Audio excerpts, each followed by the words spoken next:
pain, c'est très simple, hein, c'est de la farine, de l'eau, du sel. Alors moi, j'aime beaucoup faire mon pain au levain, mais là, pour des raisons de timing, on va faire du pain à la levure. On pourra parler un peu de levain après s'il y a des questions, parce que j'en ai derrière et je vais faire un pain au levain après. Mais là, on va s'intéresser vraiment au pain à la levure, qui est le processus le plus rapide et le plus simple. Donc, on rajoute un sachet de levure, on en parlera tout à l'heure. Il y a deux types, on peut en parler maintenant d'ailleurs. Il y a deux types de levure, la bleue et la rouge. Alors, toutes les marques ont des formes de sachets un peu différents. Là, j'en ai sur le plan de travail. J'ai deux exemples de deux marques différentes. Donc, il y a la bleue est plutôt une levure qui est utilisée pour les machines à pain. Elle n'a pas besoin d'être délayée dans l'eau pour fonctionner et d'être activée. Je préfère utiliser la rouge. Vous pouvez même mélanger les deux. Il m'est arrivé de mélanger les deux. Les deux marches, voilà. Donc ça, ces petits sachets, ça se trouve partout. Enfin, partout.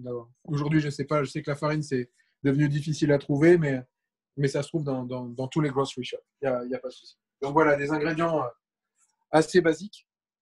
Et je vous ai mis les différentes étapes. Il y en a 9 principales. 10 si on sépare les deux derniers, mais on va dire 9 principales. Premièrement, c'est préparer la levure, mélanger l'eau et la farine. On parlera d'autolyse si ça intéresse certains, mais on le fera après. Intégrer la levure et le sel. Là, donc, on aura notre pâte complète. On pétrit. Et il y a 2 fermentations. Donc, la première qui dure 2 heures. Je vous rassure, on ne va pas rester 2 heures ensemble. J'en ai préparé une ce matin qui est là, hein, qui va nous permettre de raccourcir les temps de pause. On va donc former les baguettes. C'est la partie sur laquelle la partie vidéo et l'enregistrement peut être intéressant. Normalement, il y a une seconde fermentation qu'on appelle l'après. On va la réduire à sa plus simple expression parce que j'ai fait plein d'essais. Ça marche vraiment très bien. Vous pouvez laisser une seconde fermentation classique d'une demi-heure à 1 heure. Mais même en n'en laissant pas, si on casse pas trop, si on dégaze pas trop, ça marche très bien. Je vous expliquerai tout à l'heure à quel moment on dégaze. Ensuite, on prépare le four. Il y a des petites choses à faire pour avoir un four qui soit OK pour pouvoir démarrer la cuisson du pain. Ensuite, on va grigner. C'est l'opération de scarification du pain qui fait les belles entailles sur le pain. Et ensuite, on enfournera. C'est clair pour tout le monde? Alors, on y va. Première étape. J'ai une question. Oui. J'ai une question. Oui, j'écoute. Est-ce que je peux utiliser à la place de la farine blanche, de la farine de blé noir, de la farine de sarrasin? Alors, je vous conseille vraiment, la qualité de la farine est hyper importante par rapport au résultat. Quand vous n'avez pas beaucoup d'expérience, utilisez de la farine blanche pour pain. La bread flour, celle qu'on trouve partout, de King Arthur est très bien pour démarrer. Ce n'est pas une grande farine, mais c'est une farine facile. Et c'est une farine riche en protéines, donc qui marche très bien pour la panification. La farine de sarrasin pour faire du pain, bon courage. Non, c'est difficile. C'est vraiment difficile. Même si vous commencez à aller sur des farines complètes, c'est plus difficile et ça pousse plus lentement qu'une farine blanche. Donc, vous pourrez jouer avec, mais je vous conseille d'abord de réussir à faire un pain blanc bien, d'avoir bien possédé la technique et de vous sentir à l'aise pour commencer à faire quelques fioritures. On peut rajouter plein de choses, on peut faire des toppings, on peut rajouter des graines, tout est permis, il n'y a aucune limite. Le seul truc, c'est que pour se simplifier la tâche au début, il vaut mieux éviter de démarrer avec des farines compliquées à panifier. Pourquoi? Est-ce que les farines complètes sont compliquées? Oui. Elles sont plus difficiles. Donc là, en fait, je rajoute un peu d'eau tiède. Excusez-moi, j'avance dans le processus en continuant à répondre à la question. Donc là, je viens délayer. Alors, ce n'est pas super élégant, les doigts, mais c'est ce qui marche le mieux. Sinon, c'est difficile d'avoir une pâte à peu près homogène.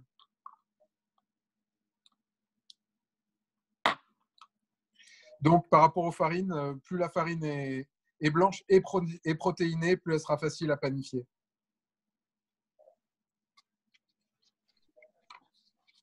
Donc là, en fait, tu es en train de diluer avec de l'eau tiède. C'est ça, la levure. La levure, et que ça soit active dry ou l'autre, c'est le même process en fait. Absolument. Ok. Excusez-moi, la quantité, c'est combien de dry?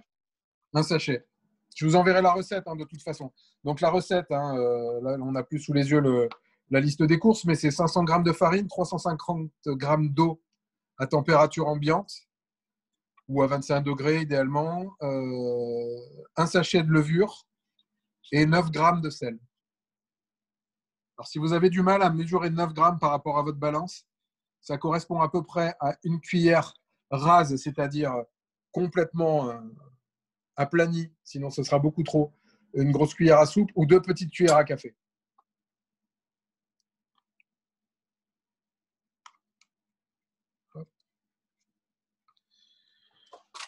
Le sel, il ne faut pas l'oublier, c'est un élément. Pardon? Le sel, en fait, il y a une raison chimique pour qu'il soit là, le sel, à part le goût salé. Il y a des grosses discussions là-dessus. Il semblerait que oui, mais de toute façon, un pain sans sel, c'est juste immangeable. Enfin, malheureusement, il y a des gens qui ne peuvent pas, donc malheureusement, il y a du pain sans sel, mais franchement, c'est dur à avaler. L'eau les 350 millilitres ou grammes d'eau, ça compte pas le petit verre d'eau que tu viens d'utiliser pour diluer. Non, on est à une quantité infime. De toute façon, je vais rajouter un petit peu de farine aussi. Là, l'idée, c'est quoi en fait? C'est on réhydrate la levure et on lui donne un peu à manger. Donc, elle mange quoi? Elle mange des glucides pour fermenter. Donc, on met un petit peu de farine. C'est optionnel, ça. Moi, je le fais. J'ai l'habitude de le faire.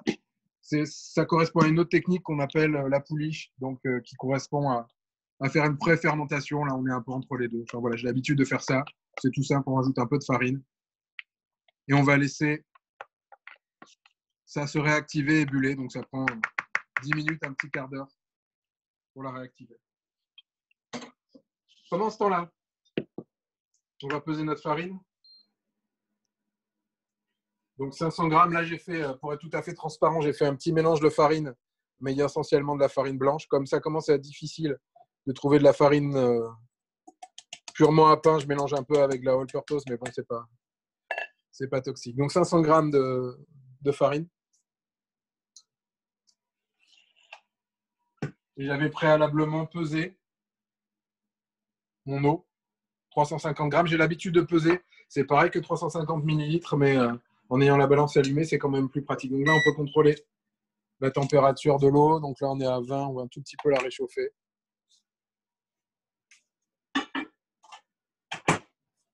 Il y a plein de théories là-dessus aussi, mais je passerai sur les détails. L'idée, c'est d'essayer d'avoir une température de pâte qui est à peu près à 24 degrés en sortie de pétrissage.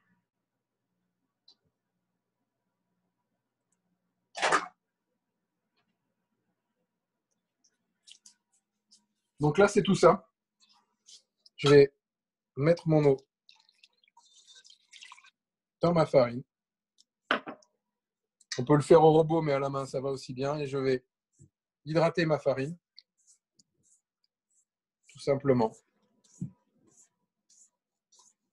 façon homogène, jusqu'à ce que l'eau ait été bue par la farine.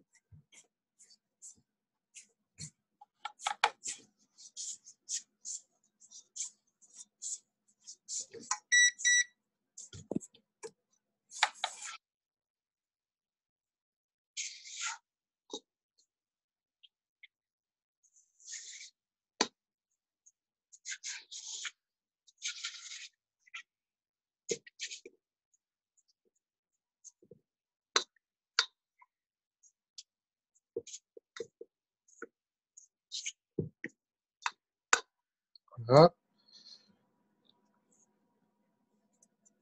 Donc là, voilà, j'ai ma première masse qui va continuer à s'homogénéiser.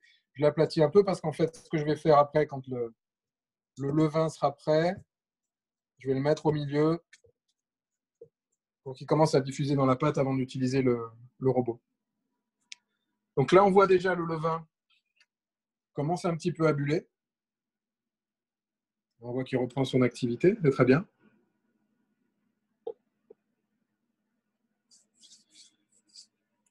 On va ranger ce dont on n'a plus besoin. Hop.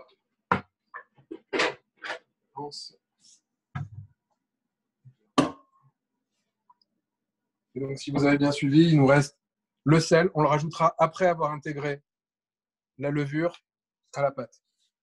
Ce qu'on peut faire à cette étape-là, alors je ne veux pas rendre les choses plus confuses, mais il y a une démarche qui s'appelle l'autolyse. Donc, il y en a certains qui laissent l'eau et la farine comme ça pendant 30 minutes à 3 heures. Il y a des débats aussi sur le sujet. Ça ne peut pas faire de mal, je le fais de temps en temps. Je n'ai pas remarqué de résultats fondamentalement différents, mais ça permet d'avoir une pâte un peu plus facile à pétrir après.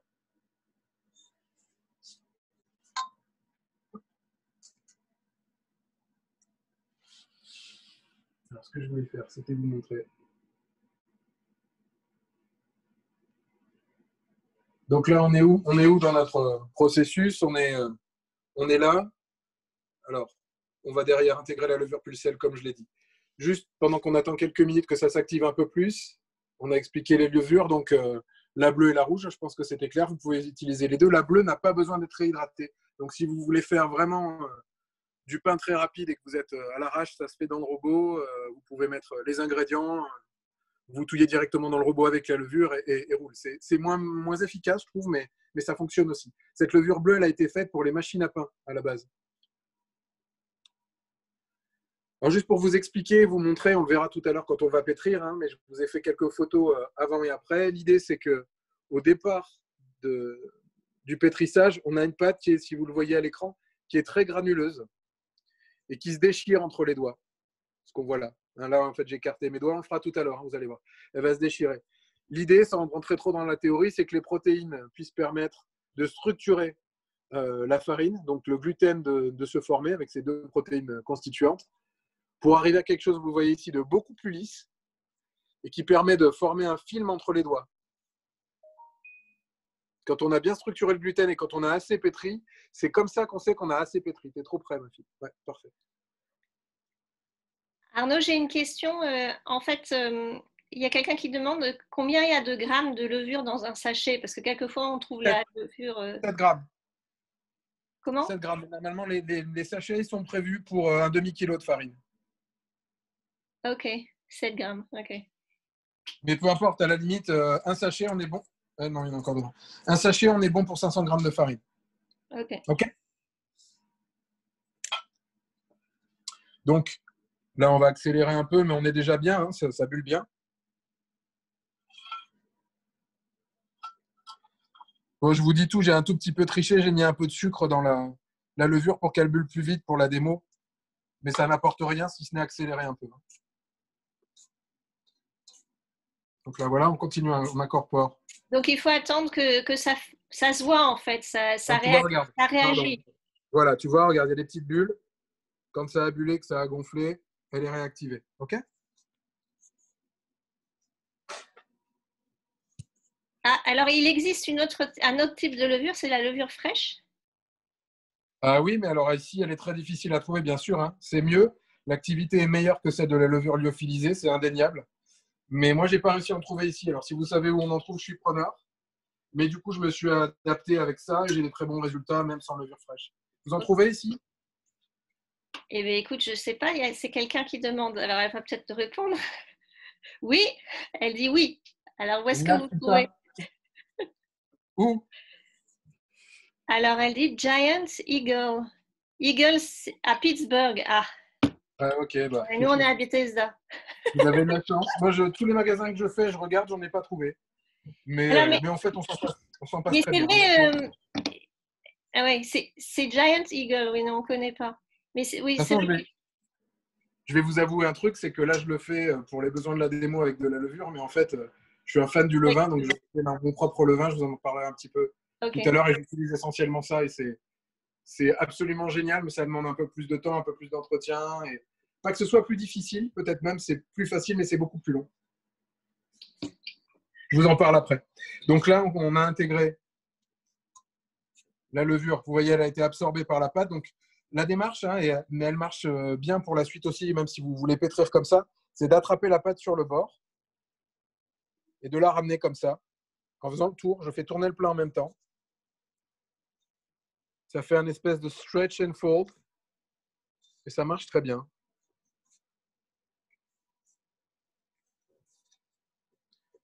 Si vous n'avez pas envie de pétrir, vous pouvez tout faire comme ça. Ça marche aussi très bien, c'est plus long. Alors là, du coup, on va s'aider de la machine.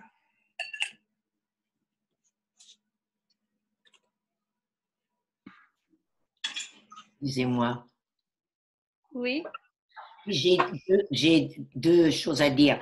Une, on peut en trouver si vous connaissez un bon boulanger pour la levure fraîche. C'est ce que j'ai fait. Et l'autre, en mesure américaine, ça fait la farine, ça fait combien de tasses?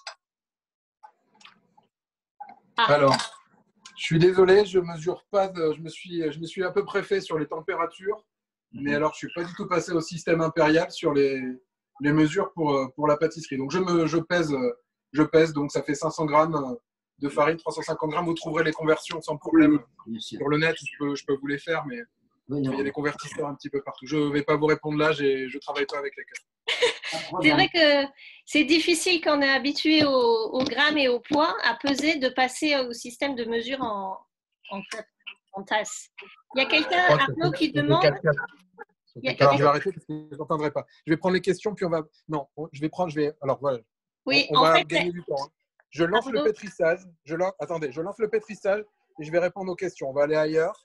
ok. Donc, je lance le pétrissage. Comme j'ai déjà incorporé ma levure, je peux mettre mon sel. Et vous voyez, elle est très, très, très granuleuse et très collante, la pâte. On va revenir tout à l'heure dans 5-6 minutes. Et vous allez voir la différence. Je passe dans la pièce d'à côté pour vous répondre. Vous avez une question? Ouais, je posais à quelle vitesse du robot?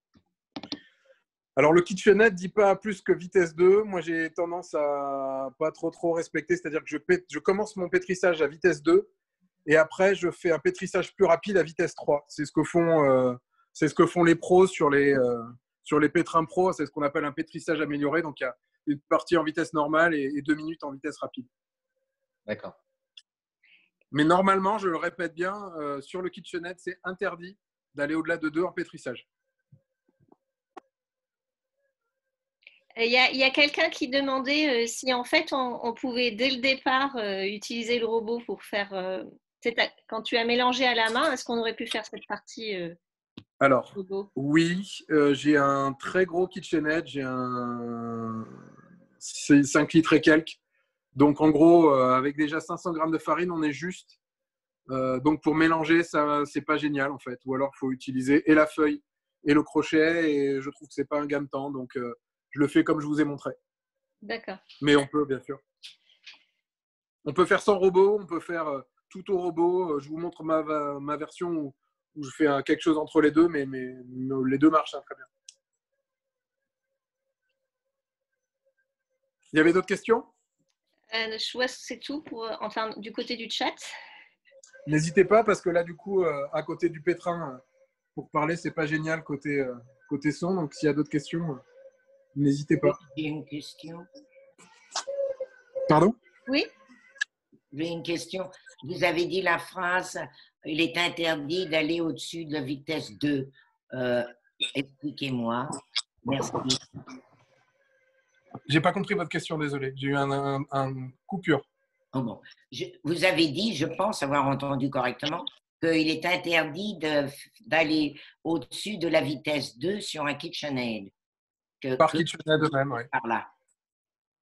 Comment? KitchenAid interdit dans sa doc pour les opérations de pétrissage d'aller au-delà de la vitesse 2. Et dit ne pas prendre en garantie si on a fait ça. Je ne sais pas comment ils vont pouvoir le voir, mais… Ah bon. C'est une question Voilà. de garantie, si on tue le moteur. C'est une question de prescription du constructeur par rapport à l'utilisation de sa machine. Donc, je ne la respecte pas, mais je vous conseille pas de faire pareil. Merci. Merci beaucoup. Il y a André qui demande si on pétrit à la main, c'est beaucoup plus long. Si tu n'as pas de robot, tu peux le faire. Ouais, il faut compter, pour avoir un bon pétrissage à la main, il faut compter 15 minutes, 20 minutes. Ça se fait très bien. Donc, c'est la durée, en fait. Comment tu sais qu'il faut arrêter de pétrir? En fait, Je vais vous montrer. Là, on va y aller. Donc là, on ne sera pas assez pétri, là, c'est clair. Alors là, ça fait que 3 minutes, c'est sûr que ce n'est pas assez pétri. Je vous montre. Si je prends entre deux doigts et que je tire, vous voyez comme elle se déchire? Oui.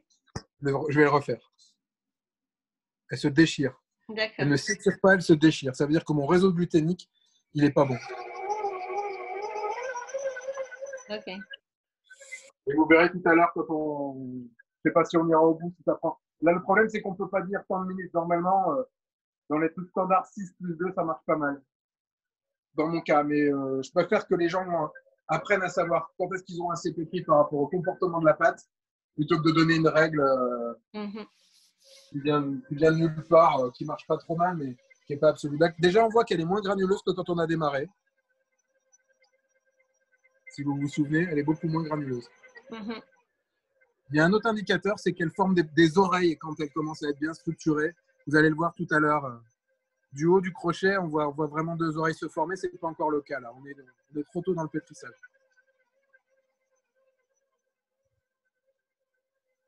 Hop. Est-ce qu'il y a d'autres questions pendant que ça pétrit? Parce qu'il n'y a pas grand-chose d'intéressant à faire pendant que ça pétrit. Il y a longtemps que tu fais du pain? J'ai commencé à en faire il y a une dizaine d'années et j'en fais vraiment plus sérieusement depuis à peu près 1 an. Et essentiellement du levain. Donc, le levain, je peux vous montrer. Donc, le levain, c'est une autre démarche qui consiste à en fait élever des levures à partir de farine de seigle en les nourrissant, donc en rajoutant de l'eau et de la farine tous les jours, en fait, pendant 4 à 5 jours, jusqu'à ce qu'on ait, en fait, là, si vous voyez, l'élastique était au niveau de la pâte quand j'ai fait mon mélange. Ouais. Elle est montée jusqu'ici ce matin, et là, elle est en train de redescendre. C'est un cycle, le levain. Donc, ça monte, c'est à son apogée, puis ensuite, ça redescend. Idéalement, on l'utilise quand c'est à son apogée. C'est la farine de seigle qu'il faut utiliser pour faire naître un levain. S'il y en a qui veulent travailler au levain et qui veulent avoir un petit peu de levain chef, je peux en donner, il n'y a pas de souci. Même en confinement, je pense qu'on doit pouvoir réussir, pour ceux qui habitent à côté, à ce que je vous passe un petit pot, un petit récipient avec ça. Sinon, si vous avez de la farine de seigle, vous pouvez le lancer vous-même. Je sais qu'il y a quelqu'un qui est en train d'en faire en ce moment, n'est-ce pas Clément, qui nous racontera peut-être ton expérience tout à l'heure et où tu en es. Alors, ça a plein d'avantages. Le levain, ça a plein d'avantages. C'est que, d'abord, c'est complètement naturel. Deuxièmement, ça fait un pain plus acide et qui a beaucoup plus de goût. Je trouve que après, c'est une question de goût. Et surtout, le pain se garde extrêmement longtemps. C'est un pain qu'on peut garder jusqu'à 10 jours sans problème. On repasse au four et il est nickel. Alors que la baguette, franchement, dès le lendemain, c'est un peu compliqué. Si vous voulez des précisions sur le levain, on pourra en reparler tout à l'heure. Donc, deux choses possibles. Ouais, vas-y. Il y avait en fait quelqu'un qui redemandait combien de temps, en gros, il faut pétrir, en fait. Donc, au robot, pétrir à la main. Robot temps indicatif, 6 minutes plus 2, donc 8 en tout. C'est vraiment indicatif. J'aime pas trop donner des temps parce qu'il vaut mieux apprendre à connaître la pâte. En fait, le pain, vous avez vu, la recette, elle est plus que simple. Tout ce qui fait que ça marche ou que ça marche pas, c'est qu'on arrive à maîtriser et à comprendre comment la réaction se fait. Dans quel état on est par rapport à l'eau, l'humidité, la qualité de la farine. Il y a tout un tas d'éléments qui viennent interagir. Donc, c'est plus la capacité à comprendre où on en est dans le processus qu'à respecter à la lettre une recette. C'est pas la bonne façon de faire du pain. À la main, c'est plus long. Ça dépend de votre technique de pétrissage, mais il faut compter un bon quart d'heure. Ok. Après, il y a quelqu'un qui demande, c'est quoi le plus gros pain que vous avez fait? J'entends pas. Attends, on va aller ailleurs parce que le pétrin, pardon, j'ai pas entendu la question. Il y a quelqu'un qui te demande quel est le plus gros pain que tu aies pu faire. Je ne fais jamais des gros pains parce qu'en fait, je fais plein d'expériences à chaque fois. Donc, la plus grosse quantité que j'ai dû faire, c'est 2 kilos et je n'ai pas jamais fait un pain de 2 kilos. Donc, le plus gros que j'ai dû faire, puis j'ai qu'un petit four normal. Donc, le plus gros pain que je fais, c'est généralement des pains de 500 grammes de farine, donc 300 quand je suis au levain. Allez, on arrive à 1 kilo par pain. Ça fait une jolie miche. Là, on va faire des baguettes, ce qui est le plus technique. Si vous voulez assurer le coup, entre guillemets, vous pouvez vous arrêter à la boule et faire cuire une boule. Il n'y a pas de problème, c'est beaucoup plus simple. Et ça marche très bien. D'ailleurs, on verra, on fera une opération de boulage. On pourra s'arrêter là, je vous en parlerai tout à l'heure en me disant, bon là, on peut grigner la boule telle qu'elle et la mettre au four. Sauf qu'on va faire une opération supplémentaire parce qu'on va faire des baguettes. Ok. Puis je vous enverrai quelques photos de... T'en as, Stéphanie, je pense. Oui. Alors, il y a quelqu'un qui demande, on peut le faire sur 2 jours avec une pousse pendant la nuit pour avoir le pain frais le matin? Absolument, c'est une très bonne pratique. C'est même quelque chose que je généralise maintenant. C'est que je fais ma pâte le soir et que le lendemain, en fait. Alors, le problème, c'est qu'il faut la garder au frigo, sinon ça va trop pousser. Et si la fermentation est trop poussée, ben, c'est pas bon, en fait. En fait, la levure a mangé tous les glucides qu'il y avait dans le. Et toutes les protéines, il y a deux processus. Il y a deux lises, en fait. Et en gros, la farine, elle est épuisée et on a des pains qui vont être plats, une pâte qui va être liquide, c'est pas souhaitable. Donc ce qu'on fait, c'est on ralentit la fermentation en la mettant au frais. Alors jusqu'à peu de temps, ça marchait bien dans le garage. Sinon au frigo, filmé. Par contre, absolument filmé. Pas forcément au contact, mais au moins sur le récipient. Il n'y a aucun problème. Et c'est même encore mieux, ça fait des fermentations lentes. Et dans les faits, ça développe un peu plus les goûts que quand on fait des fermentations rapides.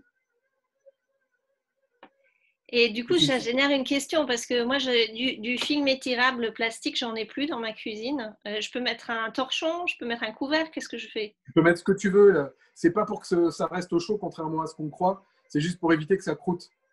D'accord. C'est-à-dire que ça sèche sur le dessus. Ok. Alors, je vous montre ce que moi j'utilise. Moi, j'utilise ça. J'utilise des petites charlottes spéciales alimentaires. Okay. Bon, ça, c'est une pâte que j'ai préparée ce matin. Vous voyez, déjà, on voit le réseau de gluten. Vous voyez comme c'est structuré et comme ça s'étire, comme c'est élastique. Ok. Et donc, si on fait si on garde la pâte de la veille, c'est une fois qu'on la pétrit qu'on va la garder au frigidaire. Oui, en fait, on fait tout ce qu'on est en train de faire. Voilà. Et là, au lieu de la travailler, mais en fait, je ne vais pas travailler cette pâte parce qu'elle a besoin de 2 heures de fermentation. Ouais. Je vais travailler celle qui a déjà fermenté ce matin, qui est peut-être même un peu surfermentée, mais pour la démo, on fait au mieux. L'idée, c'est qu'une fois qu'on la pétrit, on la met dans un récipient. Moi, je mets un peu d'huile au fond, un tout petit peu d'huile au fond, ça évite d'avoir tout qui colle quand on va débaquer. Et je mets une petite charlotte dessus et je le mets au frigo ou dans le garage. La nuit, je le récupère le lendemain matin sans problème. Elle a poussé magnifiquement bien, elle est prête à être travaillée. Et puis, je pense en fait à une question parce que quand j'ai dit à mon fils que j'allais voir une démo sur les baguettes, il pensait à du pain avec des fois les pains sont parfumés avec des olives, enfin ça peut aller très loin. Est-ce que tu le fais ça et à quel moment de la recette on fait ce genre de... On peut faire plein de choses. On fait ça. Il y en a qui mettent les graines directement là où on en est, c'est-à-dire au moment du pétrissage. Il y en a qui les mettent après. On peut mettre les graines par-dessus, juste en topping. Donc en gros, humecter la surface du pain, le plonger dans les graines, le grigner et l'enfourner. Moi, j'aime bien faire des trucs simples et je préfère tester des farines différentes que faire des choses très fancy ou très... C'est pur goût. Après, amusez-vous. C'est fait pour jouer. Il y a plein de trucs délire à faire. J'ai un copain qui essaye plein de types de graines. Moi, je suis plutôt sur essayer plein de typologies de farine et puis modifier un peu mon process que faire des choses avec de la fantaisie. Mais c'est vraiment une question de goût. Hein. Alors, encore une question. Si tu as fait ta pâte la veille, que tu l'as mise au réfrigérateur, le matin, il faut que tu la ramènes à température ambiante. Bah, en fait, je pensais, mais en fait, pas du tout. Ça marche très bien. Je la prends telle qu'elle, je la découpe, je la boule, je laisse ce qu'on va faire là. Je la laisse se détendre un petit peu. Il faut laisser 10 minutes. Là, on ne va pas pouvoir laisser 10 minutes, sinon vous allez roupiller. Mais on la laisse se détendre une fois qu'on l'a découpée, qu'on l'a boulée. Et on forme direct, pas à température ambiante, ça marche très bien. En l'ayant pas laissé se ramener à température ambiante, c'est ce que je voulais dire. Alors après, j'ai Monica qui demande si on peut préparer, alors c'est sourdough, du pain avec les mêmes étapes. C'est ce que j'expliquais tout à l'heure. Alors, qu'est-ce qu'on fait quand on fait le sourdough? C'est la même chose que le levain. Donc en gros, là, le levain que je vous ai montré, si j'avais fait un pain au levain, j'aurais fait exactement la même chose. Sauf que j'aurais pris 150 grammes de levain au lieu de prendre mes 7 grammes de levure lyophilisée et les réhydrater. C'est tout. C'est plus fragile. Donc, quand on va façonner la baguette, on fait très attention à ne pas dégazer une pâte au levain. Alors qu'une pâte en levure, c'est moins grave. dégazer, donc c'est enlever les petites bulles qui sont à l'intérieur. Je me permets d'ajouter quelque chose parce que moi, j'achète ma levure en paquet de 450 grammes sur Amazon. Ça revient tellement moins cher que d'acheter les paquets individuels. C'est de la levure sèche, je la mets dans un Tupperware, je la mets dans mon frigo. Et ça me reste, je fais des brioches régulièrement pendant 3-4 mois.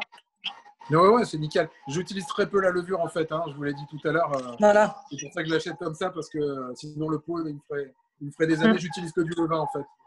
Dans le... Mais après, il faut attraper le levain au bon moment. Hein.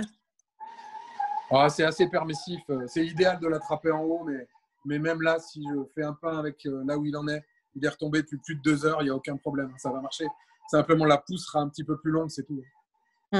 Ok. Merci en tout cas. Voilà, c'est intéressant. Moi, j'ai Donc, là, aussi vous voyez... un Thermomix. Je voulais dire, je le fais au Thermomix, moi.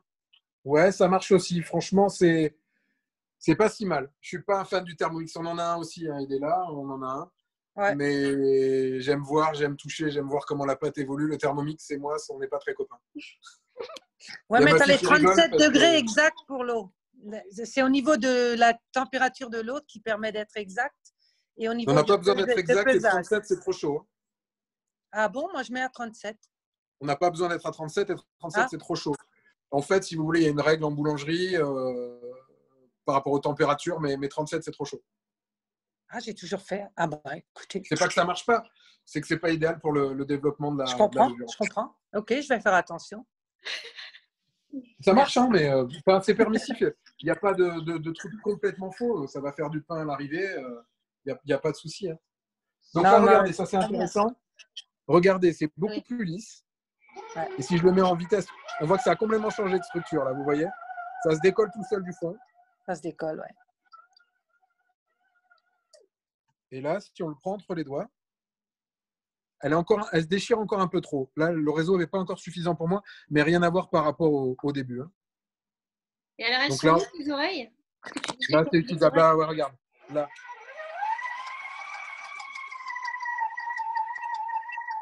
Attends, il faut que ça le fasse.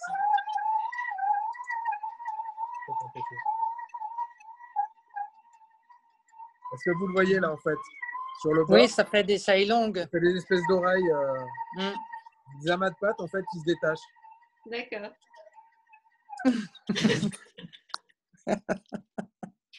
Donc là, on est bon. On n'est pas assez. Il faudrait pétrir encore un petit peu, mais c'est pas mal.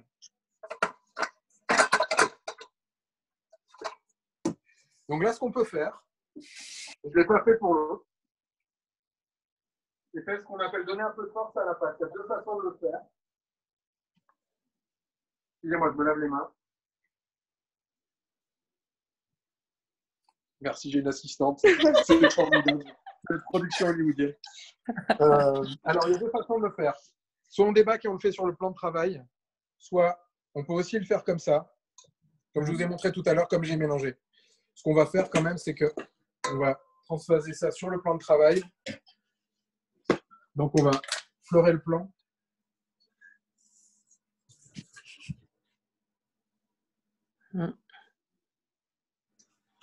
Et on va débâcler avec la corne.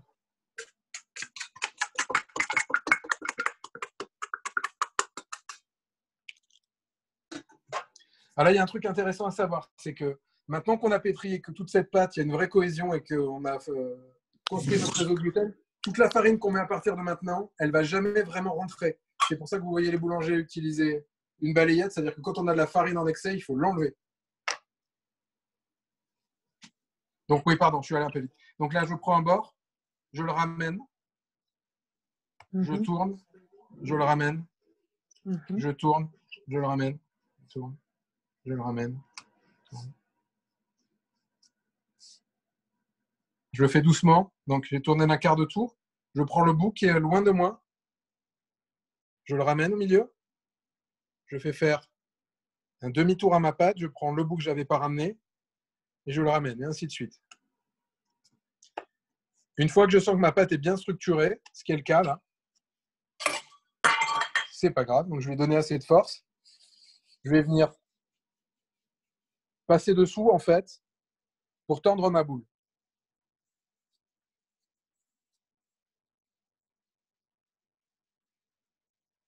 Voilà.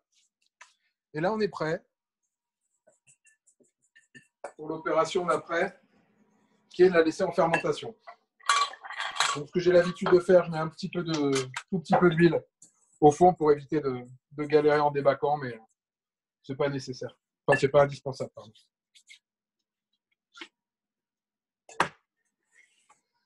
Donc là, moi, je mets la face qui a été soudée, donc la face qui n'est pas lisse, en dessous. Et là, donc, je vais recouvrir, comme je vous ai dit, avec la petite charlotte. Ça va partir 2 heures en fermentation. C'est la même quantité de pâte. Bon, il y avait plus que 2 heures, hein, il y a eu 3 et quelques, mais voilà ce que ça donne quand ça va fermenter. Ok. Donc en fait, ça gonfle et puis ça fait des bulles. Ouais, et en fait, si on tape, on sent, ça sonne complètement creux. Écoutez. D'accord. Là, on sait qu'on a une pâte qui est pleine de dioxyde de carbone. Et donc, la fermentation, c'est bien fait. Donc, on va la débaquer à l'issue de la première fermentation. Je vais. Donc là, on pourrait être le lendemain matin aussi, techniquement. Si on... Pardon? On pourrait être le lendemain matin, là, si on l'avait laissé dans le frigidaire. Absolument. Alors là, vous n'avez pas les odeurs, il manque ça à Zoom. On a quoi? On a des odeurs de brioche, de yaourt. C'est une fermentation. Ça sent super bon. Et là, je vais faire la même chose.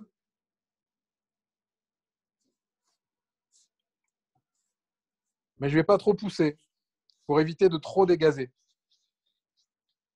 Donc là, j'ai donné de la force à ma pâte. Voilà. Je sens qu'elle est pleine d'air. Donc là, du coup, je ne suis pas en levain. Je réfléchis vite fait.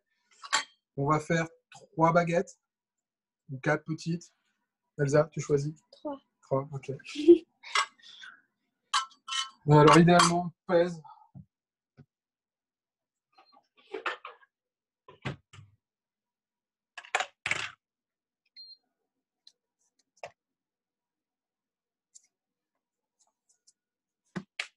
« 864 divisé par 3, Ken. Alors, j'ai un peu d'aide? Non, c'est toi l'ingénieur, hein, c'est toi qui sais compter. Moi. Ah, les vilains.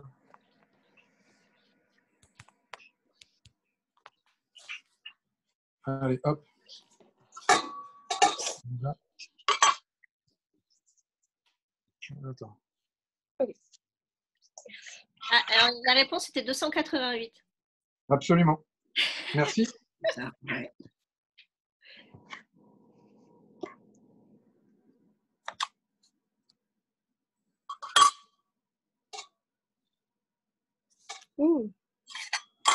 Et là, je vais bouler. Donc là, j'ai ma quantité. Alors, je viens la remettre là où j'ai coupé parce que du coup, il y a moins de farine et du coup, le petit morceau va mieux rentrer. Donc là, je vais bouler. Donc là, si je fais le mouvement au ralenti, ça fait ça. On peut le faire avec les 2 mains. Les pros, ils font avec les 2 mains. J'y arrive pas encore. Donc là, voilà. On boule. Et comme on va faire des baguettes même, on peut faire quelque chose d'un tout petit peu oblong. Et on va laisser se détendre sur un plan de travail fariné.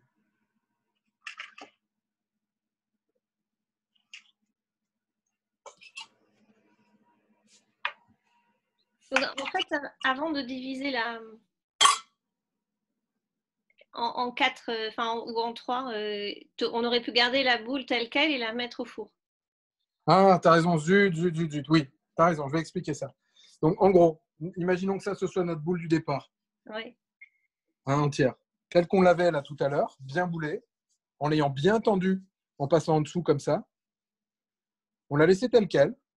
On venait la grigner, donc inciser. Vous allez voir tout à l'heure, on va le faire sur les baguettes. Et on l'enfournerait telle qu'elle. Je vais vous montrer le processus pour enfourner. Il y a un petit processus pour avoir vraiment une belle croûte. Ok. Et désolé, merci de ta remarque. J'avais mangé l'étape.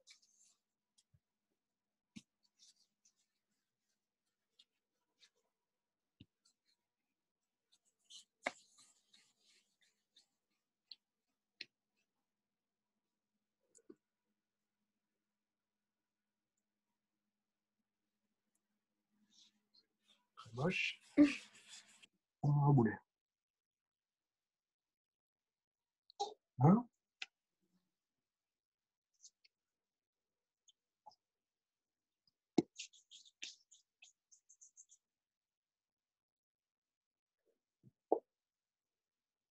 Bon, c'est un petit peu galère de bouler comme ça au début, on trouve vite le coup après.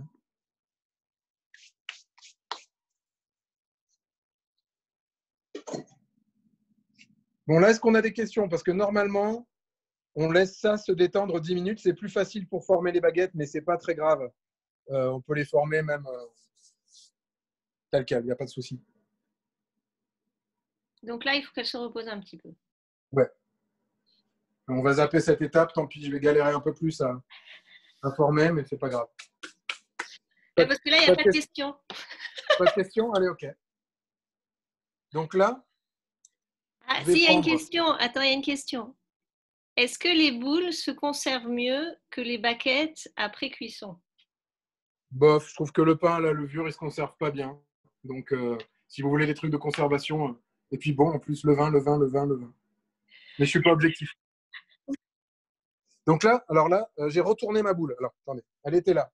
Ouais. Je l'ai prise, je l'ai retournée. Il y a trop de farine. En plus, la farine va me gêner pour l'opération d'après. Donc, j'enlève ma farine en excès. Et je vais étirer un peu ma boule. Ah ouais, elle est vraiment pas géniale. Il faut la laisser normalement vraiment reposer plus.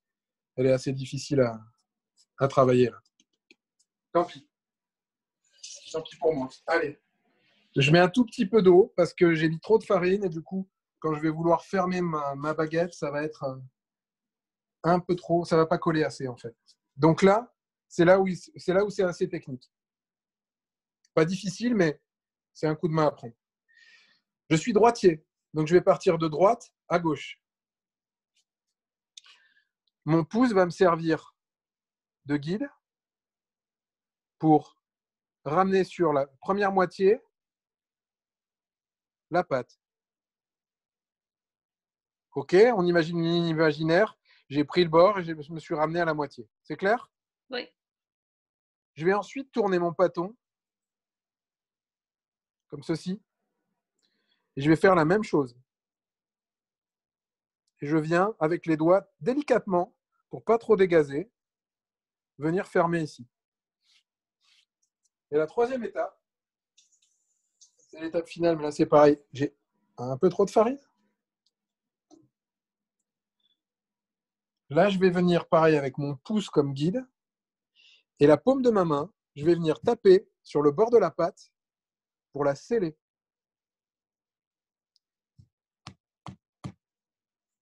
Je ne vois pas ce que je fais, ma fille, désolée.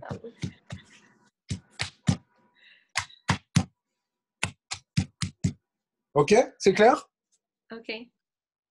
Ensuite, là, je vais refariner un peu parce que du coup, je peux bouiller. Et ensuite, je vais venir tirer ma baguette, la former en la roulant. Il faut vraiment qu'elle roule. Bon, c'est là où je galère parce que je ne l'ai pas laissé se détendre assez, mais quand on la laisse se détendre assez, ça s'allonge en fait. Ça se fait tout seul. Oui, je l'allonge, mais j'essaie de ne pas trop la martyriser. Et lui donner une section à peu près régulière. Il y a quelqu'un qui demande là, si c'est difficile de faire son premier levain. Non, enfin, je ne sais pas, il faut demander à Clémence. Moi, ça a marché du premier coup et je l'ai depuis longtemps. Donc, je n'ai pas refait de levain depuis longtemps, mais c'est plutôt facile. Il faut de la farine de seigle bio. Et après, la nourrir. Je pourrais vous expliquer après, quand on aura fini les baguettes, la partie levain. Bon, là, elle est beaucoup trop résiliente, ma pâte. C'est-à-dire qu'elle devrait pas être aussi coriace à étaler. J'ai pas envie de la massacrer, mais ce qu'on fait après, c'est qu'on doit repérer où est la jointure. Si vous voyez ici, au bord, on voit où est la jointure. Ça doit aller en dessous quand je vais la faire cuire. OK? Donc, on la laisse, elle sera apparente, c'est juste qu'on la tourne dans l'autre sens. eh ben, elle ne sera pas apparente puisqu'en fait, elle sera sur le fond. Et Oui, comme mais si je veux on a dire, on bien la fait le boulot cache en pas, la tenant. on n'essaie pas de fermer la pâte ou de… C'est normal. Oui, mais il faut bien l'avoir fermée. C'est-à-dire que ce qu'on a fait avec la paume de la main, ce n'est pas décoratif et ce n'est pas du folklore. C'est pour être sûr d'avoir vraiment fait une soudure sur la pâte. Ok. Si on ne fait pas bien ça, elle va s'ouvrir par-dessous. C'est pas beau. Bon, on n'est pas idéal, mais c'est pas grave. Allez. Ça, c'est pas utile. On peut faire ça sur une couche. On peut faire ça là-dessus. C'est plus pour les ranger. C'est pas du tout indispensable, hein, cet accessoire. Là, c'est presque plus folklore. Mais entre une plaque plate ou une plaque comme ça, il n'y a pas beaucoup de différence. Donc là, normalement, on laisse un temps d'après, entre 1 heure et certains laissent jusqu'à 1h30. Je ne fais pas ça parce que je trouve que c'est très difficile de grigner quand on a laissé 1 heure, 1h30 de pouce entre les deux. Alors, on va en faire une deuxième. Et donc, ça veut dire que tu vas le faire quand tu as fini les 3 baguettes, en fait. Exactement. Je suis un gros vilain.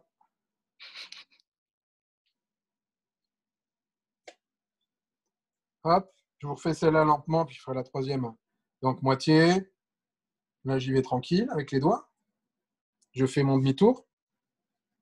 Je prends mon bord. Je viens le sceller. J'aime pas trop parce que ça colle moins que l'autre, mais bon, tant pis. Je vais rajouter un tout petit peu d'eau là parce que je sens que j'ai pas une bonne cohésion.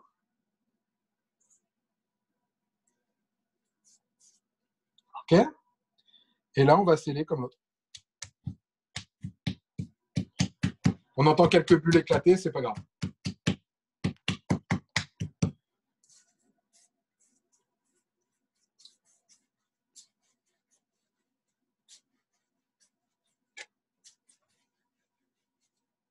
Ça va mieux déjà. Vous voyez, c'est étale beaucoup mieux parce qu'elle s'est reposée plus longtemps. Je galère beaucoup moins. Voilà, je repère ma soudure et je pose. Là, vous voyez, là, on a galéré tout à l'heure. Là, on a fait moitié moins de boulot et ça marche beaucoup mieux.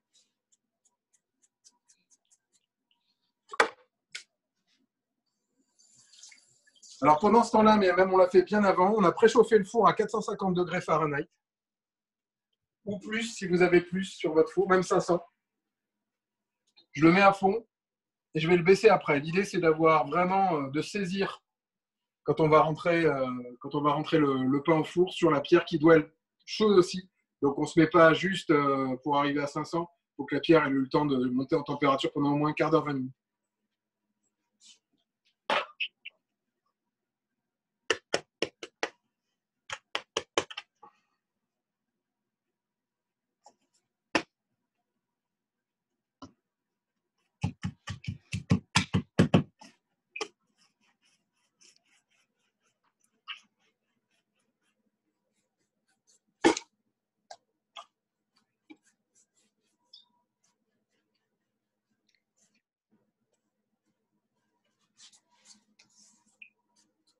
Alors, il y a Claire qui demande si on n'a pas de pierre, une plaque en alu peut-elle marcher en chaleur tournante au four traditionnel? Alors, oui, très important, je n'ai pas parlé de ça. Non, il ne faut pas utiliser de chaleur tournante. Il faut éviter d'utiliser de la chaleur tournante.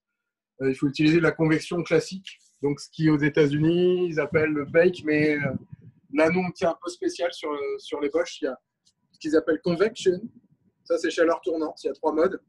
Et ces modes-là, c'est des modes classiques, donc je le mets sur bake, pas chaleur tournante. Ok.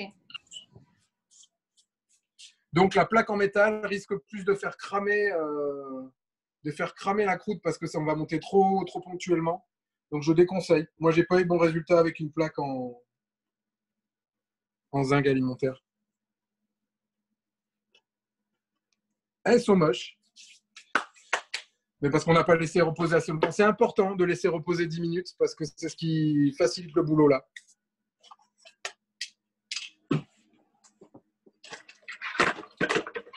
Donc, là, je suis prêt à grigner. Donc, qu'est-ce que j'ai pris? On peut prendre une lame spéciale à grigner. J'utilise un cutter à $1 les 3 chez Dollar Tree. On s'en fout. Il faut juste que ça coupe bien. Ce n'est pas l'opération la plus facile. Moi, c'est celle que j'ai mis le plus longtemps à maîtriser. Et c'est important? C'est fondamental, en fait. Je vous ai fait un petit dessin d'ailleurs sur la fraise. Je vais essayer de vous le montrer.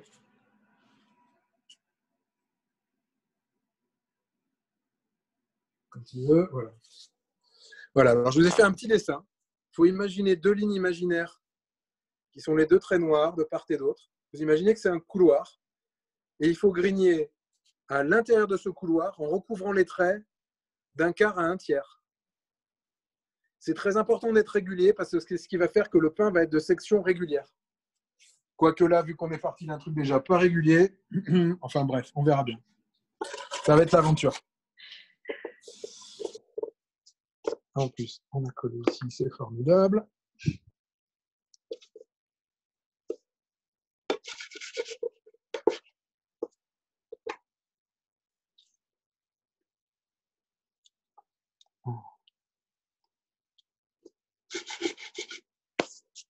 Alors, on prépare le four. La préparation du four, c'est l'astuce que j'ai trouvée. Il faut que ce soit saturé de vapeur d'eau. Donc, on peut mettre un peu d'eau au fond, mais on va déformer sa sole de four. On peut vaporiser, mais c'est souvent pas suffisant. Donc, ce que j'ai trouvé comme astuce qui marche bien, c'est que j'ai acheté ces deux petits paniers de friteuses. Je les remplis de glaçons et je les mets dans mon four. Ça permet à l'eau de se diffuser graduellement. Voilà, je les mets au fond de mon four. Si j'ai le pied d'eau, bouge pas. Restez là,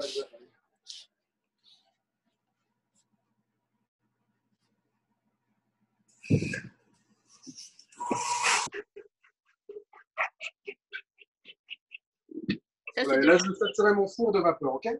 Ok. Une fois que j'ai fait ça, je vais grigner mes pains, mes baguettes.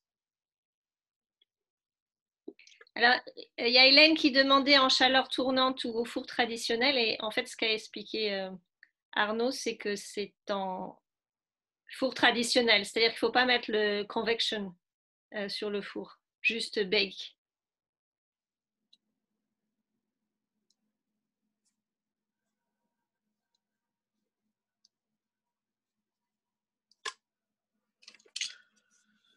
Bon, je ne suis pas content du tout de mon formage à cause de la pâte qui est compliquée, mais là, il faut aller suffisamment profond.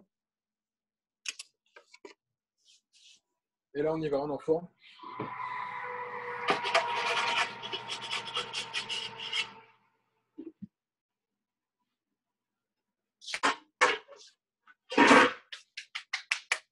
Wow. Voilà, donc là, on a les étapes. On va regarder comment ça évolue dans le four. Ça va assez vite, hein, les 3 premières minutes sont assez intéressantes. Là, on voit qu'il y a les paniers qui coulent au fond. Tu vois pas là? Je n'arrive pas à le voir. Ah, ok. Voilà, donc j'ai mon apport d'eau qui se fait graduellement, sinon j'inonde ma seule de four. Là, ça coule un peu quand même. Mais... là, faut que chacun se fasse sa petite expérience là-dessus, mais c'est la meilleure méthode que j'ai trouvée, moi. Il faut avoir... Évidemment, il faut avoir un four vapeur de pro hein, qui envoie. J'avais ça chez moi en France, mais c'était un kitchenette d'ailleurs, ironie du sort. Voilà, là déjà on commence à voir le développement qui s'amorce. On voit que j'ai pas bien grigné celui du milieu et celui du bord non plus, mais c'est pas très grave. Il y a quelqu'un qui redemande si on n'a pas de pierre, une plaque en alu peut-elle marcher, parce qu'elle n'a pas vraiment compris la réponse. C'est que c'est mieux en fait la pierre. La pierre c'est indéniablement mieux, la plaque en alu. Moi j'ai eu des problèmes de croûte brûlée sur des plaques en alu. En fait, fut un temps, j'en faisais plus que la largeur de ma plaque. Donc, j'avais tendance à en mettre. Là, voilà, j'ai fait une erreur. C'est intéressant. J'ai fait une erreur de base. J'ai trop collé mes baguettes parce que je ne les ai pas réétalées quand je les ai sorties du petit moule. Du coup, je vais avoir un truc désagréable, c'est que je vais avoir les tranches qui ne vont jamais devenir croustillantes. C'est un peu galère. Tant pis pour moi.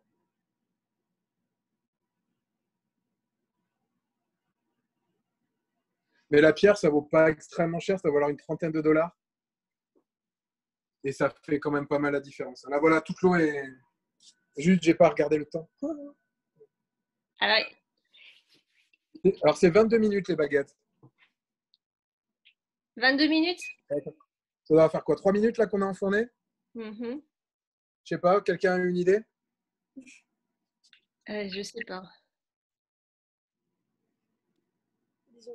Oui, je pense. Allez, disons 3. Soyons fous. Là, on voit déjà le développement. Vous voyez le développement déjà? Oui. On voit sur cette grigne-là, on dit que ça dégueule. Hein. La grigne, elle crache énormément.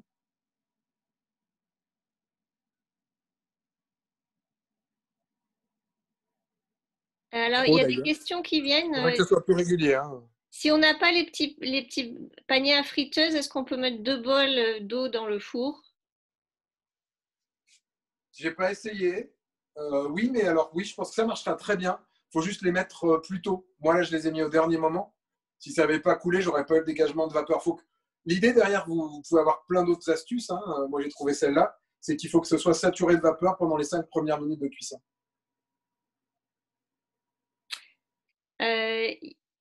Combien de minutes au four pour une boule? Alors, plutôt 40. 40 minutes. Mmh. Et la température pour la cuisson? Alors, c'est pareil. Je démarre toujours au maximum que le four puisse envoyer. Et après, je descends. Là, je suis déjà descendu. Je suis descendu à 400, 350, 400. Ça dépend du type de farine aussi. Là, on voit le développement. Vous voyez, là, je suis beaucoup trop collé. D'ailleurs, je vais peut-être faire une petite intervention. Je vais attendre d'être à 5 minutes. Je vais attendre d'être à 5 minutes. À 5 minutes, je vais les décoller parce que sinon, on ne va pas réussir à les avoir. Au tout début, tu l'as mis à fond. À fond. Et à fond, il faut qu'il ait atteint sa température max pendant au moins 20 minutes pour que la pierre soit bien chaude et que le four soit homogène de façon homogène vraiment chaude. Donc en fait, tu avais chauffé ton four là avant qu'on… Ah oui, oui, depuis un bon moment. Ok. Louise est en train de goûter. Bonjour Louise. Ah oui, la maison vie, elle ne s'arrête pas quand on fait du pain. Hein.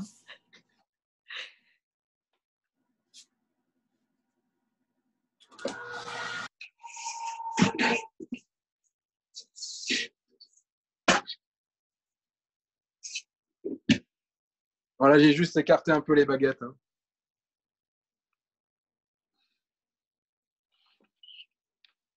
Faut pas faire ça, hein. C'est mal. Faut pas ouvrir le four pendant la cuisson, c'est vraiment pas une bonne idée.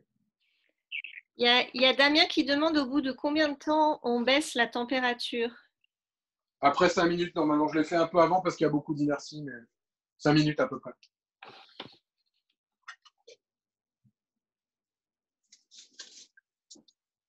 Bon, on avait beaucoup de pâtes par rapport au fait de faire que 3 baguettes. Donc, du coup, on est plus sur du bâtard que sur de la baguette en termes de section, mais c'est bien.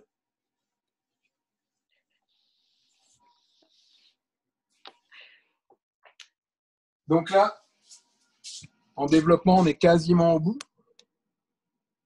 Vous voyez, les grignes ont vraiment bien craché. Vous voyez? Désolé, c'est à travers le four, mais on voit qu'on a un beau développement. Alors, on n'est pas bien régulier. Il y a des défauts, on va les regarder ensemble, qui vont être essentiellement liés au fait que je n'ai pas laissé les 10 minutes de détente de la pâte, mais c'est long 10 minutes avant de former. Tu as déjà expliqué, la cuisson, c'est 20 minutes, c'est ça? Je ne me souviens plus. 22 pour les baguettes, 22. 22 minutes. Il nous reste un quart d'heure.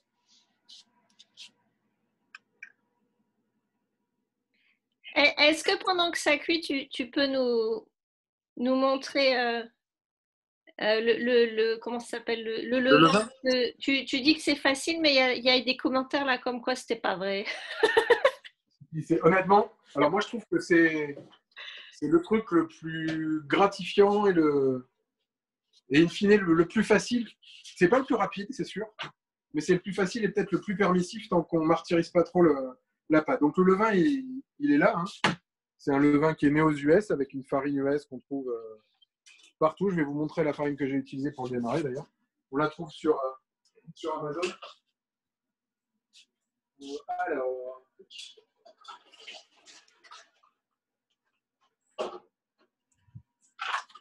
c'est ça que j'utilise. Mais je pense que celle de Clémence va être encore mieux quand elle aura réussi à lui donner naissance. Parce qu'elle a une farine magnifique qu'elle a trouvée chez les Amish. Donc ça se trouve sur Amazon sans souci. Et ça marche, hein. Ça marche.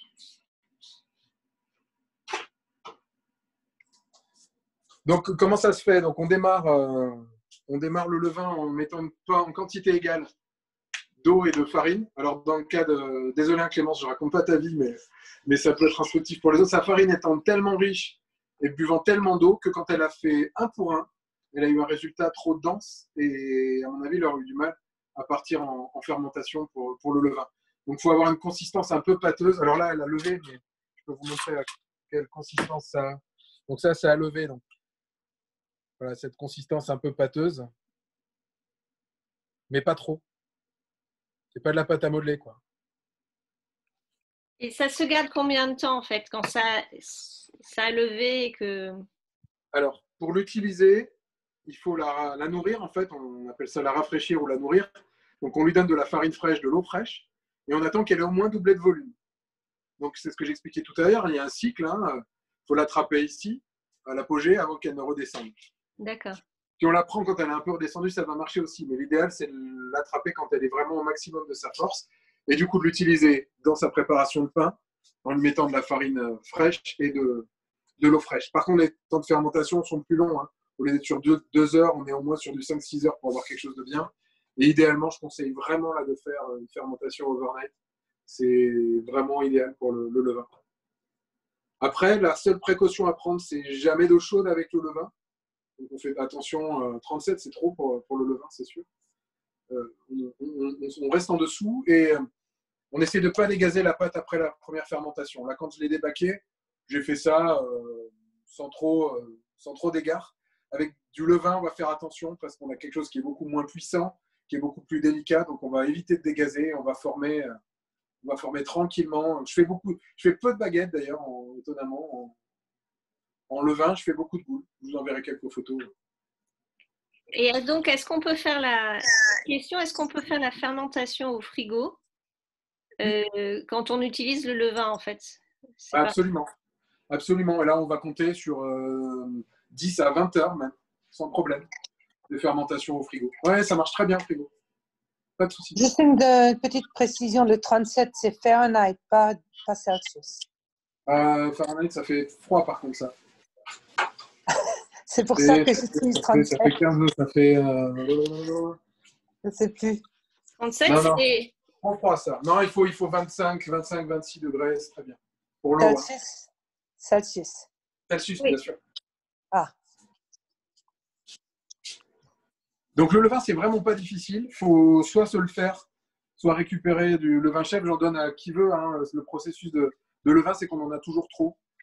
Si vous ne l'utilisez pas pour faire un pain tous les 2 jours ou tous les jours, là, je vais vous avouer, le mien, j'ai eu de la famille à la maison, puis Corona a débarqué, ça faisait 1 mois, pour vous dire si c'est gentil, hein, le vin. Ça faisait 1 mois que c'était dans un pot comme ça, j'avais rien fait. Honnêtement, le dessus était parti dans une fermentation pas jolie qui sentait pas bon. J'ai tout enlevé, le dessous était nickel, j'ai prélevé 2 cuillères à café et j'ai redémarré ce levain-là hier. Et ça sent nickel. Donc ça donne des pains plus acides, plus développés en goût et qui se conservent incroyablement mieux. Enfin, vraiment, pour moi, c'est ça qu'il faut faire. Ouais. Les petites baguettes, elles en sont où? Bah, elles se débrouillent. Hein. Elles se débrouillent. Voilà, donc le levain, n'hésitez pas, c'est vraiment facile. Là, c'est la pâte qu'on a faite tout à l'heure. Elle a déjà bien poussé. Ah oui. Il y a quelqu'un qui demande quelle est la taille de la pierre dans le four. Je prendrai mon mètre tout à l'heure, mais… Mais c'était en fait, c'est des tailles standards. Quand tu l'as acheté, dans le commerce, ça se trouve facilement. Oui. Il y a plusieurs tailles, hein, mais celle-là, c'est celle qui est la plus grande que je pouvais faire entrer dans le four. D'ailleurs, je pense que j'en achèterai une deuxième pour les mettre côte à côte. C'est un peu juste pour les baguettes dans ce sens-là. Parce que si on avait étiré comme il fallait, qu'on avait vraiment la longueur du moule qu'on avait là, on a tendance à toucher un peu dans mon four en tout cas. On touche un peu devant ou derrière. Oh, qui c'est qui l'a mis là? C'est moi qui l'ai mis là, quelle âme? Oui, t'as oublié de... J'ai oublié de l'enlever. Bon, j'ai fait une grosse ânerie. Alors, qu'est-ce qui va se passer si on met la chaleur tournante? On va avoir des hot points, c'est-à-dire qu'on va avoir des dark spots. On va avoir des endroits de la baguette qui vont avoir tendance à être plus foncés que les autres. Ce qui n'est pas génial. Surtout quand on va pousser les cuissons, ça veut dire qu'on va avoir des endroits brûlés. Moi, est-ce que j'en ai là? Un peu, mais ça va. Ah. Bon, alors là, on a un bon développement de mie. Hein, je ne suis pas inquiet. Par contre, comme on n'a pas pu les rouler proprement parce que la pâte n'était pas assez détendue, on a créé des tensions dans la pâte. Donc, on a quelque chose qui est pas aussi homogène que je vous enverrai des photos. Elle a envoyé Stéphanie dans l'invitation, les dernières que j'ai faites qui étaient assez bien en homogénéité. Il faut laisser la pâte se détendre 10 minutes de plus, mais je vous ai évité les 10 minutes pénibles. Donc là, quand on va avoir fini la cuisson, il y a une étape qui est très importante, c'est qu'on va sortir les baguettes et on va les mettre sur une grille ou sur ces plaques en fonte, si vous avez des plaques un peu comme nous, type gaz, pour qu'en fait, elles ressuient, c'est-à-dire qu'elles perdent leur humidité. Ça dure 20 minutes, un quart d'heure, 20 minutes, avant qu'on puisse commencer à les manger. L'idéal, c'est de les laisser complètement refroidir. Il m'arrive parfois, en fonction des conditions d'hygrométrie dans la maison, de les repasser un petit peu, de faire un recuit, c'est-à-dire de les repasser au four quelques minutes après qu'elles aient ressuyé, pour que j'ai vraiment une croûte bien croustillante. C'est une astuce que j'ai trouvée parce que je ne suis pas toujours content de ma sortie cuisson à 22 minutes, même avec les bonnes températures, même en ayant bien préchauffé mon four. Donc l'astuce que j'ai trouvée, c'est que je les repasse, mais quelques minutes, hein, juste pour sécher un peu la croûte et avoir une croûte qui soit bien craquante. Parce qu'en fait, là, on est encore, enfin, on sort de l'hiver et c'est assez sec comme atmosphère ici. Mais quand on va être l'été, ça sera très humide. Ouais, alors dans la maison, pas trop, parce que vu qu'on climatise tous, c'est quand même pas, c'est pas 80 ou 90 comme dehors, mais on sera plus humide que maintenant, c'est sûr. Là, c'est très sec. Là, c'est très sec, mais ça devrait aller dans le sens de justement avoir une croûte qui devient bien dure. J'y arrive pas de façon systématique. Donc l'astuce que j'ai trouvée, c'est ça. C'est que quand elles ont fini de ressuyer, si elles sont un peu molles, je les repasse. 4-5 minutes maxi. Bon, ça fait 22 minutes là? Il reste encore 8 minutes. Donc je suis désolé, je vous ai accéléré les étapes au maximum, mais je ne vais pas pouvoir accélérer le temps et passer les 8 minutes qui restent. Mais bon, vous avez... Là, la seule opération qui va rester, c'est sortir les baguettes du four et les poser sur une grille, hein, c'est tout. Mais est-ce qu'en fait, ce serait possible d'interrompre la cuisson et de finir de les cuire plus tard? Oui, ça se fait industriellement, il y en a qui font ça. Vous avez les baguettes blanches, là. Oui. Vous mettez un peu d'eau dessus, vous les remettez au four. J'ai pas essayé. Ça devrait marcher. Mais... Et il faudrait, techniquement, les baguettes blanches, la pré-cuite qu'on achète... parce que moi, j'ai jamais fait ma baguette, hein, j'avoue. Il faudrait les ciseler comme ça Non, elles sont déjà grignées. Hein. Elles sont déjà grignées. Bon, tu peux... À mon avis, c'est plus la peine de les regrigner parce qu'elles sont pré-cuites, en fait. Ouais, elles sont déjà passées au four. Mais enfin, je suis pas un grand fan de ces produits-là, tu t'en doutes. Hein. Non. Ah bon? Je suis étonnée.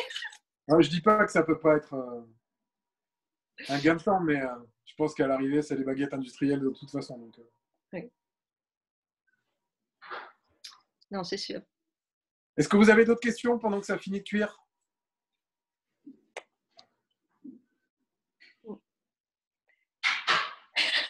Ils dorment tous.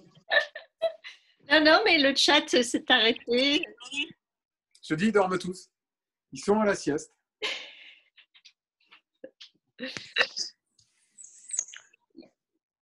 Il y a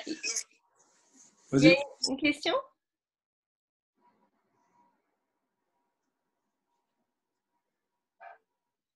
Non, il n'y a pas de question. Non, moi j'imagine la bonne odeur de la cuisine. Je confirme. Elsa, tu confirmes? Ouais, ça sent super bon. J'en profite pour te remercier chaleureusement parce que c'est le tour de main que je trouve très intéressant parce que c'est certainement ce qui me manquait jusqu'à présent. C'est vraiment très simple. Hein. Enfin, il y a vraiment rien de sorcier. Et là, on va voir, elles ont des défauts. Ça va être assez intéressant parce qu'on va pouvoir identifier les défauts et c'est essentiellement de ne pas avoir laissé ces 10 minutes. Et vous allez voir sur le développement, moi, laisser une deuxième fermentation pour avoir plus de développement que ça, je ne vois pas l'intérêt. Hein. J'ai un développement qui est hyper puissant, donc ce n'est pas nécessaire. Ce qu'on a raccourci et ce qui va nous coûter sur la qualité du résultat, c'est ces 10 minutes. Sur les boules, une fois qu'on a boulé, il faut vraiment laisser la pâte se détendre 10 minutes. Et ça change la vie. Et ça change le résultat. Vous allez voir, elles vont être toutes biscornues parce qu'on a introduit du coup des tensions, parce qu'on a été obligé de tirer sur la pâte au lieu de l'étaler. Ça s'explique très bien par le gluten, par le réseau et par la façon dont on a continué à le contraindre. En fait, il y a des élastiques, une des deux protéines est un élastique, l'autre est de la colle. En gros, on a contraint les élastiques à fond, donc du coup, on a quelque chose qui est torturé au niveau de son développement. Ça ne change rien au goût, hein, mais c'est pas aussi vite les baguettes qu'on avait envoyées avec Stéphanie qui ont eu les 10 minutes. La seule entorse qu'on a faite, hein, un processus nominal pour moi, c'est les 10 minutes sur le boulage. Tout le reste, il n'y a rien de compliqué. Il y a juste le tour de main à attraper, mais à la limite, familiarisez-vous avec les pattes levées en faisant des boules. Grigner, très facile, hein, vous grignez en croix. Tout simple que ça, c'est pas possible. Vous faites une croix, je vous enverrai des boules que j'ai faites avec des grignes en croix. Ça marche très bien. Alors, il y en a qui ont un peu peur en fait. Il y a Hélène qui dit qu'elle est un peu dubitative. Elle dit, ça a l'air tout de même compliqué. J'espère me rappeler de tous les trucs et tours de main. Alors, en fait, Hélène, je pense que tu peux t'entraîner pendant la semaine et puis si tu n'y arrives pas, on peut refaire une session pour réussir. Ouais, ou ce que vous pouvez faire aussi, c'est le faire et puis on peut refaire une session où vous montrez les résultats et ce qui a été difficile, là où vous aviez des doutes et puis on réitère, on refait un petit coup d'échange. Bonne idée, ouais, bonne idée. Moi, j'apprends j'ai jamais été. J'apprends à chaque fois que j'en fais. Là, voilà, on a skippé une étape. Du coup, on a un résultat qui est bizarroïde, mais c'est intéressant. Ça s'explique en plus, donc ça va bien. Ouais, c'est ça. On peut les montrer peut-être là. On a encore 3 minutes de cuisson, mais tu peux montrer, Joël ? Oui. Elles sont belles, hein. Alors, il y a Damien, lui, qui dit qu'il fait son pain d'habitude depuis longtemps, de façon beaucoup plus simple. Donc, maintenant, il va essayer tes bons conseils pour voir la différence sur le résultat. Il peut nous en parler, ça m'intéresse, moi. Et ben, il s'exprime par texte. Damien, si vous voulez nous dire quelles sont les différences, en fait, pourquoi vous pensez que c'était plus... par minimum d'effort.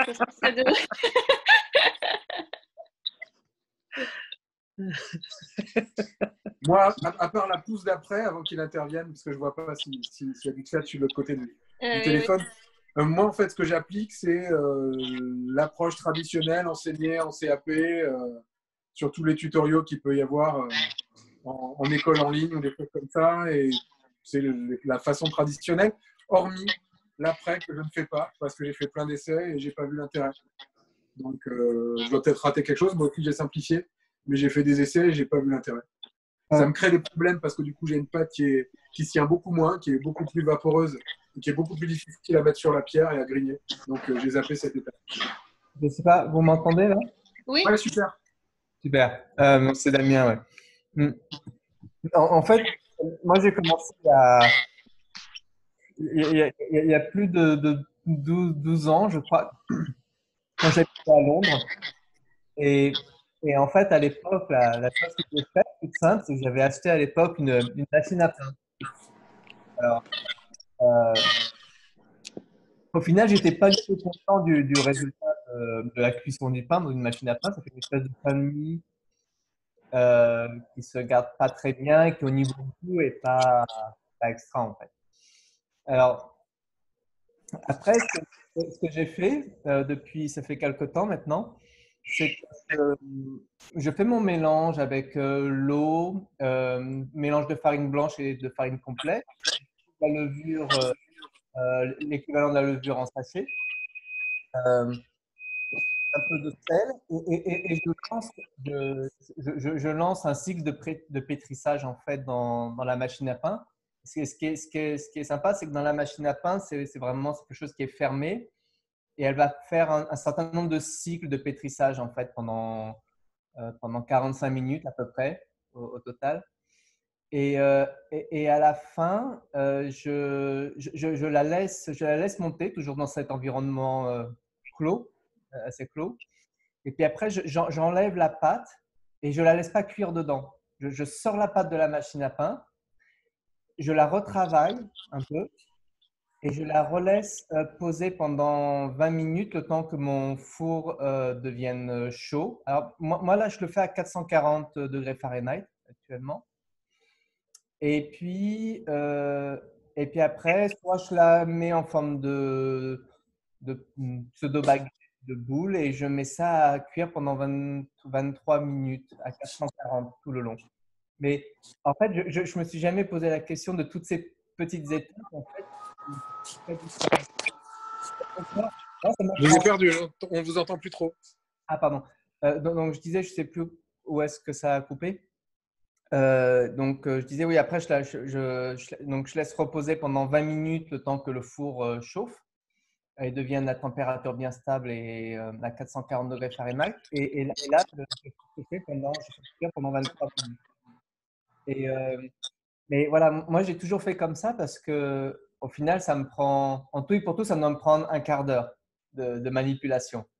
Et le résultat est sympa, mais je pense loin de ce que vous faites, de ce que vous montrez aujourd'hui. Mais la manipulation, si vous comptez, alors là, je suis allé très doucement, mais je pense qu'en temps de manipulation, je dois être à un quart d'heure aussi. Hein. D'accord. Ouais, donc ça en prenant l'habitude. Par contre, le pétrissage de la machine à pain, il n'est pas idéal non plus. En fait, il n'y a rien d'idéal dans la machine à pain. C'est un compromis de plein de choses passables. Il n'y a rien de catastrophique, sauf la cuisson qui est vraiment catastrophique. Oui, ça. Mais sinon, vous mélangerez mieux à la main et vous prétirerez mieux à la main ou en machine, soit avec un Thermomix sans problème, mieux qu'à la machine à pain, ou avec un KitchenAid et un crochet. D'accord. J'ai un Kenwood que je vais utiliser pour le pétrissage. C'est parfait. Il y a des robots à 100 € qui marchent très bien. D'accord. Enfin, à mon avis, essayez, mais le formage, vous faisiez comment pour former vos baguettes, en fait, comme ça? Oui. Donc le formage, c'est quand, c'est quand je retirais la pâte en fait de la machine à pain et après je la retravaillais sur le plan de travail vite fait pour la mettre en place. Mais je fais, ouais. Mais moi je fais toujours des boules pour l'essentiel. D'accord. Ok. Ouais. Mais en tout cas, oui, j'ai adoré là toutes les étapes et les détails sur chacune des étapes parce que je n'ai jamais pris le temps de regarder ça et j'ai envie d'essayer. Bah, c'est super. C'est super. Bah, ça me ferait plaisir d'échanger quand vous avez fait des essais, voir ce que ça donne de votre côté. Voilà, moi, c'est le process qui, hormis les 10 minutes qui nous auraient donné quelque chose de beaucoup plus régulier, c'est le process que j'utilise et qui donne des bons résultats. Mais ça ne veut pas dire que j'essaie sans arrêt plein de trucs. Donc, si ça se trouve, dans un an, j'aurais raccourci, rallongé une étape, changé un truc, je ne sais pas, en fonction de vos expériences aussi, peut-être. Ouais.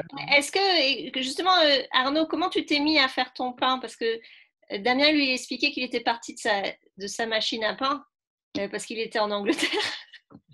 Et toi, comment tu as commencé à faire ton pain? Moi, je cuisine au départ avec ma grand-mère depuis que j'ai 7-8 ans. Et donc, elle faisait du pain aussi. Donc, elle a commencé à me montrer ça. Elle m'a appris à faire de la pâte feuilletée aussi. Je dois avoir une dizaine d'années. Donc, j'aimais beaucoup tout ce qui était pâtisserie. Et puis, au fil des années, et cuisine. Et au fil des années, en fait, la pâtisserie m'a intéressé moins. Je ne vais pas dire pourquoi. J'en ai fait beaucoup, mais ça fait un moment que j'en fais plus vraiment.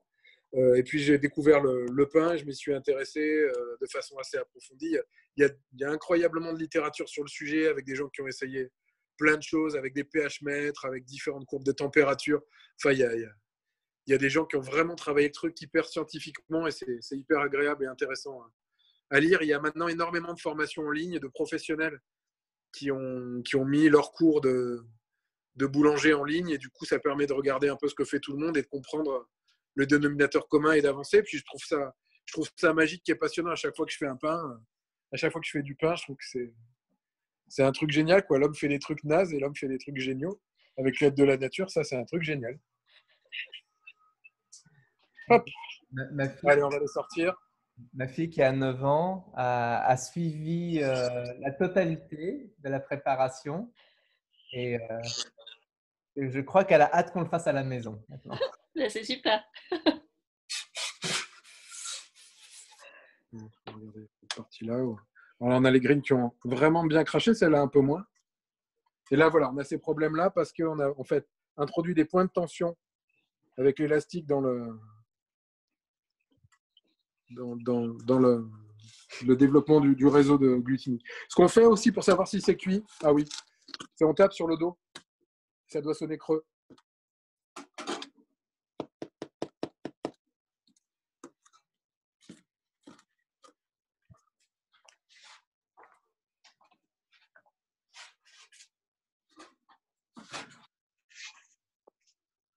Celui-là, il est vilain. Ouh là là, qu'il est vilain. Celle-là, c'est la moins ratée au niveau forme. Et on va faire un truc qu'il ne faut pas faire. Il faut attendre 20 minutes, mais je ne vais pas vous garder 20 minutes de plus ici. Alors bon, le plaisir quand même, c'est... Oula. Donc on a quelque chose qui est hyper croustillant, une croûte qui est hyper craquante.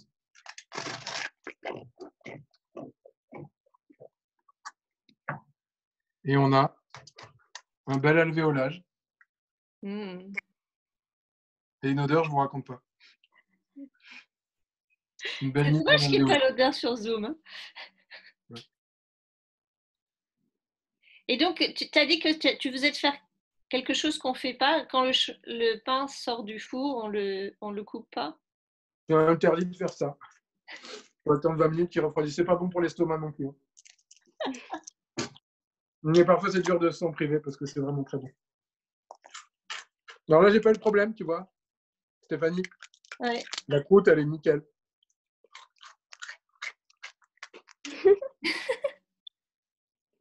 Donc là, pas besoin de deuxième session. Oui, c'est croustillant. Ouais, tu n'as pas besoin Ouais, de la c'est nickel. remettre. Ouais. Super croustillant.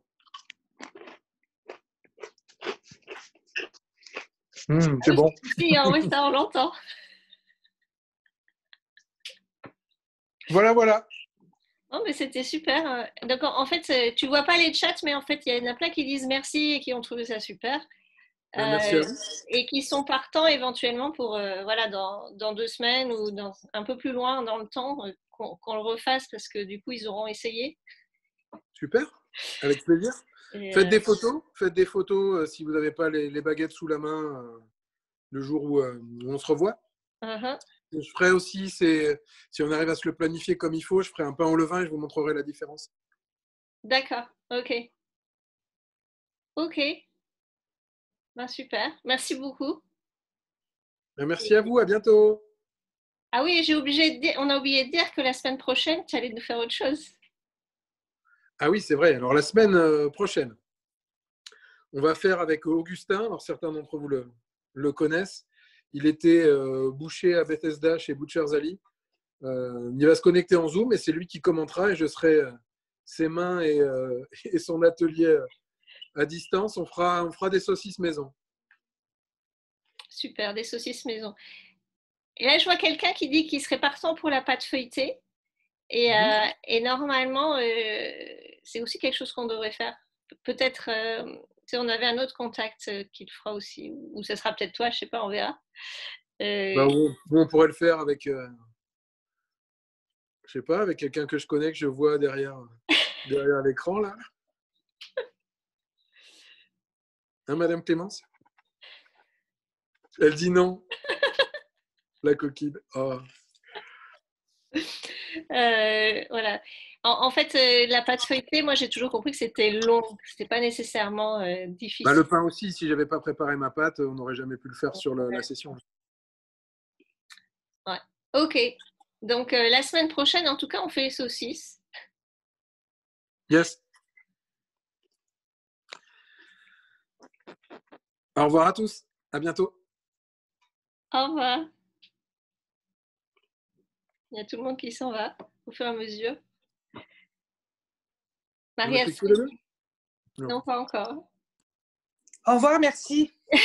Merci, au revoir, bon appétit. Je suis en train de faire une brioche, pardon. Ah, c'est Oui. bon ça.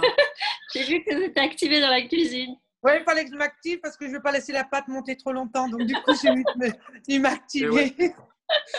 Allez, merci en tout cas. Hein. Au revoir, à bientôt. Au revoir. Au revoir. On essaye très vite, on vous tient au courant. Ok. Super. Super, Damien. À bientôt. Vous êtes où, Damien? À Ashburn, donc en Virginie. En Virginie. Ok. Ok, Voilà. super. On a eu l'habitude de venir très souvent du côté de Bethesda, mais voilà. Non, ça fait plaisir. Ok. On vous a perdu. Oui. Il est parti. Il est parti. Oui. Parfait, parfait. Bon, salut Stéphanie, à bientôt. À bientôt. Et ben, merci beaucoup. C'était très sympa. Ciao. Si Salut. tu veux faire des livraisons, je suis preneuse. Je vais en faire là, mais chez mes voisins parce que ça fait longtemps que je leur en ai pas donné et ils adorent. Allez, à bientôt. Ciao. Salut. Salut.